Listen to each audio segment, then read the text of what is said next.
voerradyse, ripradyse, Japaneese radyse, enige radyse wat jy aan kan dink. Ons is by Agricol se groendag dit, saam met sê hulle hier mosterd, daai biofumigation besigheid en 'n medics.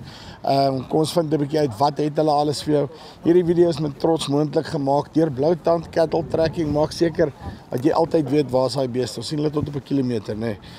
Maak seker dat jy weet waar jou beeste is. So, kom ons luister, as jy hulle wil kos gee. Okay, so hierdie twee Saia Cadence swart hawers. Saia is baie meer bekende een. Die Saia wat ons verkoop is hierdie een wat uit die Kaap uitkom nie, dit kom uit Frankryk uit. Dis nie dieselfde variëteit. So daar's definitief 'n kwaliteitsverskil. So langsom is Cadence, dis nou 'n heel nuwe swart hawer wat ons in die mark vrystel. Cadence kan julle sien het 'n baie platter groeiwyse, so hy stoel baie meer, hy dra baie meer blare aan die onderkant van sy stamme waar die Saia later in sy leeftyd baie meer blare bo dra. So hy groei, hy lyk soos minder materiaal, maar hy groei eintlik hy maak eintlik baie dieselfde materiaal. Tradisioneel was hierdie mos eintlik 'n dekgewas. So hierso is nou 'n medic, Peragio, hy is 'n barrel medic. Hulle noem hom 'n barrel medic want sy saad lyk soos 'n wynvat, soos 'n barrel. En Cavalier is ook 'n medic. Hy is 'n polymorpha medic. Dit gaan nie vir julle verskriklik baie beteken nie, maar al wat julle moet weet is, dis maak lekker materiaal, bind lekker stikstof, baie goed in 'n mengsel aangewend. En natuurlik lekker hoë proteïene want dit is 'n peelgewas. Dit is eintlik maar 'n swak meerjarige peelgewas, 'n lekker ding om te oorweeg. So semi van 'n ranker, so hy onderdruk ook redelik onkruid. Beide die medic. Hierdie kant is die alwurm onderdrukkingsgoed. So daai kant het ons Braco, wit mosterd. Almal ken dit, tradisioneel was dit die manier wat almal gedoen het om die alwurm te onderdruk. So plant hom in Januarie maand, so 66 dae nadat hy geplant is, mulch hom, werk hom in die grond en hy het 'n bioberokingseffek. So hy stel glikosinolate vry in die grond, deur olies wat in sy blare is, stel hy daai gasse vry en dit onderdruk alwurm. Dis 'n opsie. Dis net onsmaaklik want die olies wat sy blare bevat, is diere nie geneig om te eet nie, behalwe 'n boerbok, die eet enigiets.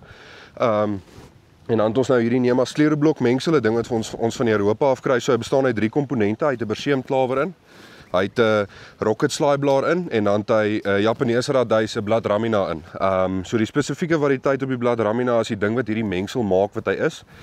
Die berseemklawer en die rocket slaaiblaar skep gunstige omstandighede vir die wyfie alwurm om eiers te lê, sodat jy die huidige generasie en die komende generasie alwurm kan doodmaak.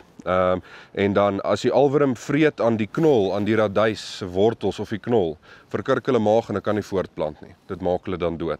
En so ook daai nuwe generasie. Jy het die opsie om hom nadat hy gegroei het en alwurm onderdruk het om hom in die grond in te werk vir dieselfde bioberokingseffek. Die rocket slaaiblaar bevat dieselfde olies wat in die wit mosterd se blare is en hy stel ook daai gasse vry.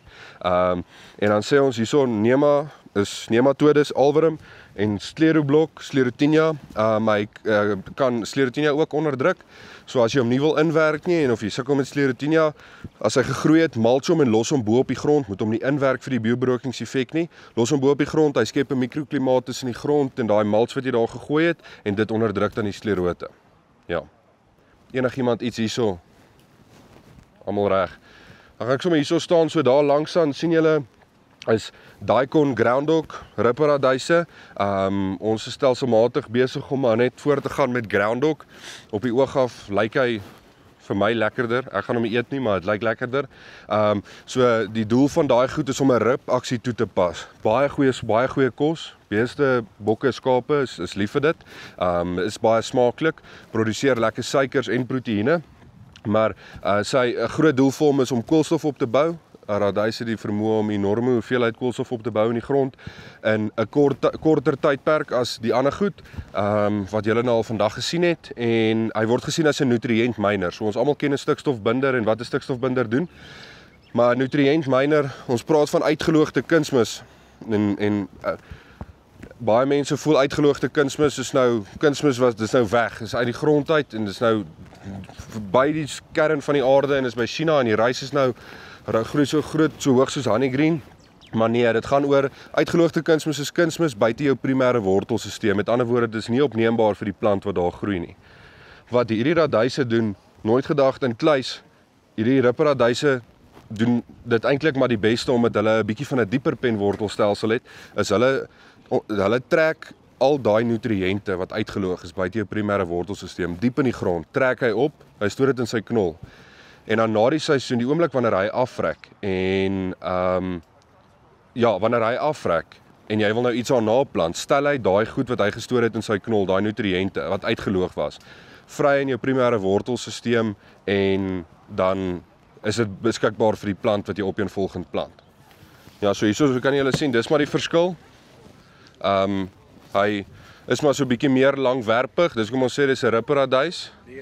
Ja, hierdie enetjie, yes. Dis die ripperradys en dan hierdie ene is, ek noem hom altyd die rugbybalradys, want as hy genoeg water kry en die plant hom vroeg, dan het hy die vermoë om so groot te raak as 'n rugbybal en hy is die vorm van 'n rugbybal. Hy skop net seer. Hy is net is nie die ideaal om met hom te speel nie, maar okay. Hier agter het ons Polyersis, dis voerbeet. Baie smaaklike gewas.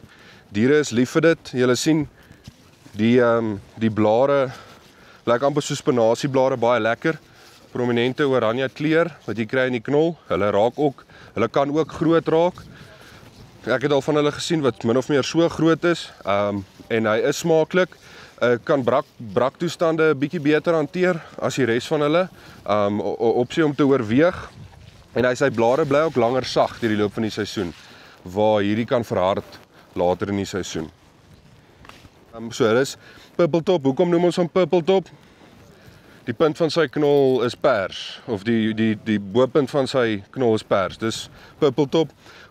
Baie goeie kwaliteit voeding, baie voedingswaarde, maak baie materiaal, hanteer koue baie goed. Dis hoekom die ouens in die Oos-Vrystaat en die Suid-Vrystaat lief is vir dit, want ek dink op die huidige oomblik sneeu dit mos daarso en dan plant die ouens hierdie goed, so al hierdie goed kan jy plant tot omtrent Mei maand. Jy het nou 'n kans om die vog wat ons almal nou het te kan benut deur om van hierdie goed te plant en die knolle te kan groei, te gaan gebruik vir voer of om water op te suip wat te veel is, want ek weet die grondwaterprofiele is maar vol. So dit is iets waarmee jy daai kan aanspreek indien dit 'n probleem is vir jou. Ek dink nie dat water regtig 'n probleem is nie. Die wat met droëland boer eintlik met water, nie met mielies en sonneblomme nie.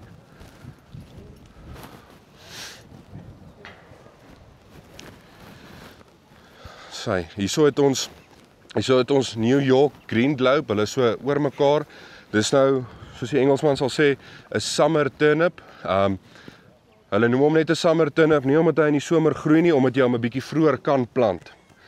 'n Verlengde weiding te kry. Dis maar eintlik al. En kwaliteit vir 'n langer tydperk. Baie lekker ding om te oorweeg. Hierso is kuil. Kuil is ook 'n lekker opsie om te oorweeg. Al hierdie goed plante ouma in elk geval van Maart tot en met so Mei maand, niks later as Mei nie. Junie, Julie is te koud.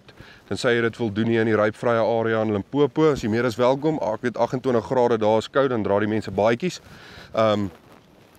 So hierdie ding, plant hom lekker vroeg en hy gaan vir jou goeie kwaliteit en baie voeding en weiding verseker laat winter, vroeg lente.